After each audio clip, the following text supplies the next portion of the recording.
Good morning guys. Tips ko pala sa inyong gustong mag-alagag manok, magpapalahi. Madali lang ang pagpapalahi ng manok, pagpadami. Basta mayroon lang tayong pang budget, pang maintenance para sa pagkain nila sa araw-araw. Iyan ang pinaka-importanting kailangan kung magpapalahi ka ng manok. Pagkatapos piliin mo ang lugar na gawin mong manukan na tuwing umuulan, hindi siya binabaha.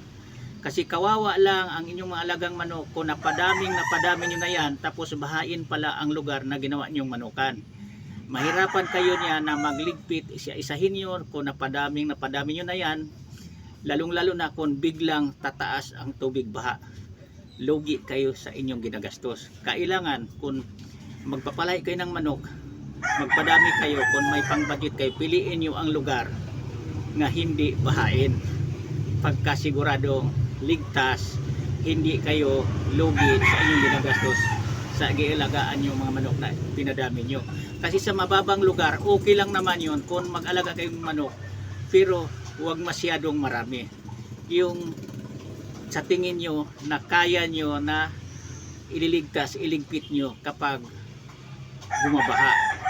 Kasi di natin maiwasan talaga na pagpanahon sa tag-ulan, kung ang mababang lugar na nilagyan nyo ng mga alaga nyong manok, binabaha talaga yan kapag nasa mababang lugar, lalo na kung malapit kayo sa may ilog, tabing ilog kayo.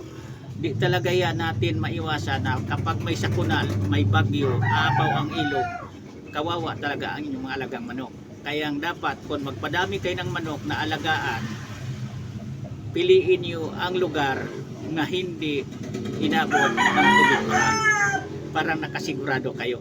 Kasi hindi biro ang pag-breed, pag-alaga ng manok, pagpadami, ang paggastos.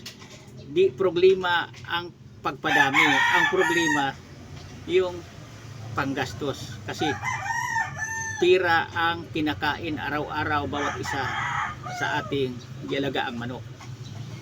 Ang mga quality ng mga manok, hindi yan nabubuhay basta-basta lang kung ano-ano lang ang pwede mong ibibigay sa kanilang pagkain. Kailangan yan, ang ibinigay mong pagkain, binibili mo, feeds, mga masarap na pagkain ang kailangan sa mga quality, tiksas ng mga manok. May mga presyo nga yan, may mga kamahalan. Kaya lang, kailangan sa magsimula ka pa, mamuhunan ka talaga. Bibilhin mo, may kamahalan ang gamitin mong babae lalaki na pagparis-parisin mo. Tapos ginagastusan mo.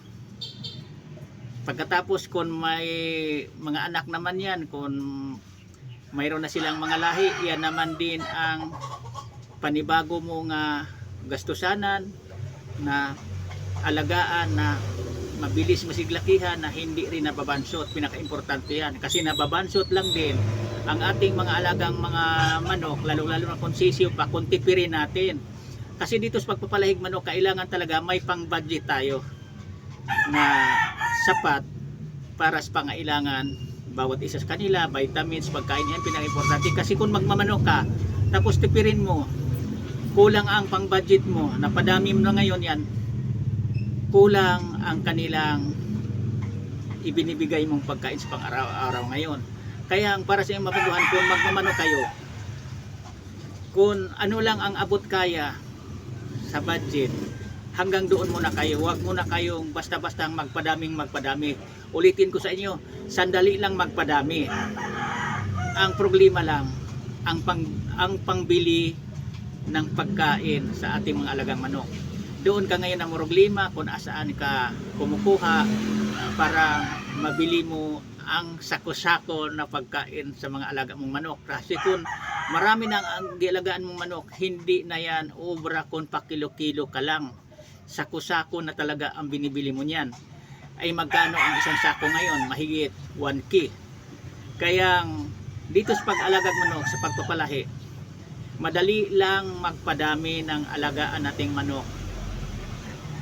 Ang problemahin lang natin kung asaan tayo kumukuha ng pang-budget para sa kanila. Kasi unang-una, dapat unahin natin muna ang pangailangan sa ating pamilya. Ang pang-budget para sa pamamahay, pagkain, lahat na bayarin sa kuryente, tubig. Iyan ang inuna natin, ang sarili natin, ang ating pamilya, na pangunahin natin na bilihunon din sa pang-araw-araw, kasi nag-maintenance din tayo, walang pinagkaiba sa alaga nating manok. Kung ang ating mga alagang manok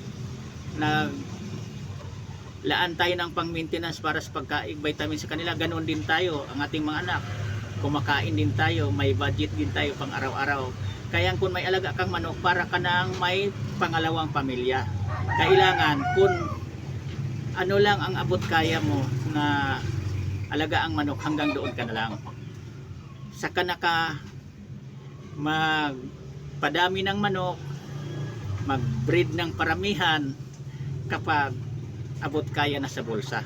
Yan ang mai-advise ko sa inyong mga baguhang nag-alagang manok, kasi hindi lang ako kay bago lang nag-alagang manok, sa katagal ko lang nagpapalahig manok, alam ko na kung ano kalaki ang babadgetin mo kung mag-alaga ka ng maraming mga manok. Ulitin ko sa inyo, para kang may pangalawang pamilya kung marami ka na ang nilaga ang manok. Pero kung ang pagmamanok mo pa isa-isa lang, 2, 3 o 10, hindi mo pa yan maramdaman na may pangalawang pamilya ka palang isuportahan. Hanggang dito muna ako, medyo napahaba na aking ginawang content video. Sana mayroon kayong kunting mapulot o matutunan mga baguhan pa lang na dito sa pagmamanok, madali lang magpadami. Ang kailangan lang natin na mayroon tayong kakayanan na budget, parang maibigay natin din ang pangailangan sa ating mga alagang manok, parang hindi sila nababansot na maglaki. Yan lang. Bye bye.